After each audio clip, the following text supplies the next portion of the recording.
How's it going, guys? Welcome back to the channel. So, let's talk Scotland, Ireland for a minute here, right? Scotland and Ireland coming off of relatively comfortable wins.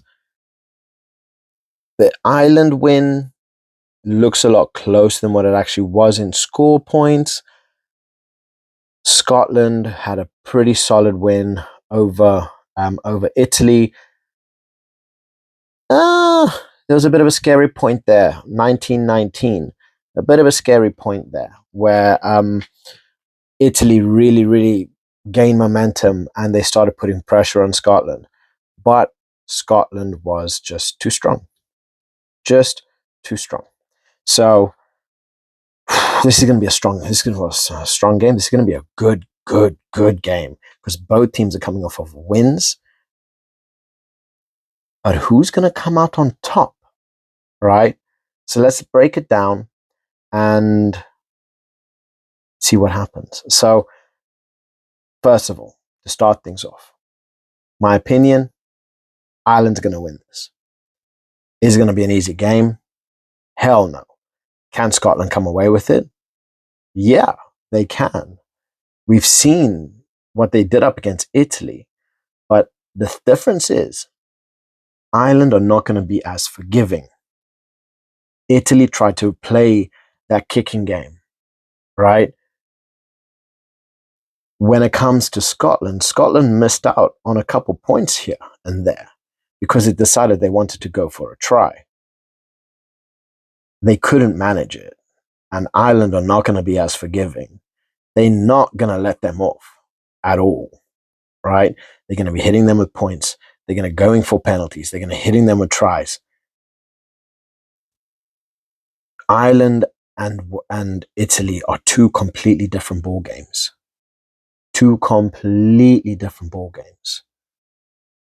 Will the likes of Finn Russell, Dodge, who actually had pretty brilliant games, be able to change the tide? Don't get me wrong. I do love Scotland's squad. They are strong. They are fast. Are they strong enough and are they fast enough to compete with Ireland? That's the big difference, right? You have players like Pierre Schumann, who's a monster. But then you have players like Andrew Porter. You know, for me, Ireland have player for player better players in every aspect of the word except for maybe that 10 role, that Finn Russell, right? Sam Prendergast and Jack Crowley, they bring two completely different, things to the game, to the England squad. Personally, I feel Jack Crowley is going to get the nod over Prendergast because of that performance when he came on. Prendergast needs to get those experience. He needs to get those minutes under his name, and he's going to get better. But right now, for what is needed, I feel Crowley would work better up against the Scotland squad than what Prendergast would. I feel they're going to need someone a bit more experienced in that 10 role to really be able to dictate and break down that Scotland squad, because Scotland are very well formed. They're very organized. They are very prone to mistakes, which I feel Crowley would capitalize more on. His kicking isn't as good as Prendergast, but he brings a bit more of an all-rounded aspect to it. So this will say Crowley and Prendergast bring two different styles to the Ireland squad, right? So it's lovely to see them being able to use both. I can see Crowley starting, getting about 50, 60 minutes, and then Prendergast coming on. But it's gonna be an interesting one. But that Finn Russell role, Finn Russell is so good. His plays are ridiculous. He is such a smart player. And Scotland are really, really lucky to have a player of that caliber there. Will he show up on the day? That's the difference. Hopefully he will, because you look at the back row of Scotland, you have Van der Merwe, you have Darcy, you have Hugh Jones, you have Blair Kinghorn. It's ridiculous. They got some serious, serious talent there. But you look at the back row of Ireland. It's a different ball game, I'm telling you. It's a completely, completely different ball game. Right? You look at players like Jamison Gibson Park, who got man of the match for the England game. You have players like James Lowe, who's got a boot on him. Absolutely phenomenal play. He can do it all on that wing. You got players like bloody. How have all of these names slipped me? Bundyaki, another one. It's just one of the best runners, one of the absolute, absolute best runners of the ball. You know, Ireland coming in with such a strong, strong, strong squad.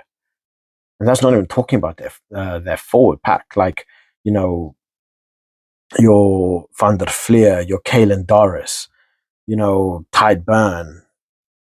I would love to see Furlong play, but I don't think that's going to happen, unfortunately. I'd love, love, love, love to see him play in the Six Nations, but we'll see. Personally, I have an Ireland win. I don't feel it's going to be by that much. I think Scotland is going to be putting in a better shift than England did. And I think Scotland are going to put a lot more pressure than what England did in that second half.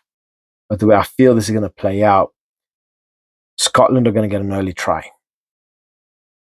Ireland are going to fight back, pretty much similar to what they did up against England. They're going to lead at half time. Second half, it's going to be more contest. They're going to get maybe a try, 2 tries from each team. And then Ireland is going to finish it off with a try, 2 tries difference. And I say 2 tries. Maybe a try and a penalty. But I don't think this is going to be a run. I think Scotland is going to be putting in a much better shift than what England did. And they're going to bring a completely different level of kicking than what England did. Because, you know, Finn Russell's going to make sure they're feeling everything. He's going to make sure that they are running as much as they possibly can. And he's going to want to gain as much yards as possible with his kicking and his all-round general play, because he's such a smart player, right? He can make things happen. So we'll see. I would love, love, love, love, love to see a really, really good putting in from Scotland. As I say, I'm a big, big rugby fan. As a South African, I just want to watch good rugby. And Six Nations are some of the best rugby in the world, right? So if we could see Scotland come through with a win, yeah, that would be amazing, right? That would be one of the bloody matches for the ages. But personally, being a realist, looking at the Ireland squad, I feel Ireland just have far too much. They're far too composed. They're far too well drilled. They play brilliantly in the second half. They know how to win when it is tough, when it is hard. They find a way to win, and that's what winners do. So let me know what your thoughts in the comment section below. I want to hear from you guys. And as always, have a lovely day, afternoon, morning, night, wherever you guys are in the world. Have a lovely day, and I'll catch you guys in the next one. Bye.